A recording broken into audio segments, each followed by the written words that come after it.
anak, naririnig niyo ba ako? Winnie, parang awaan niyo na. Magpakita na kayo sa nanay. Gusto kong humingi ng tawad sa inyo.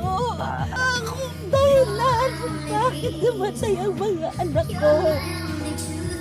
Kung hindi ako tumulong sa sulong, hindi susunod ang mga anak ko, hindi sila mamamatay. Mga anak, narinig niyo ba? Patawag.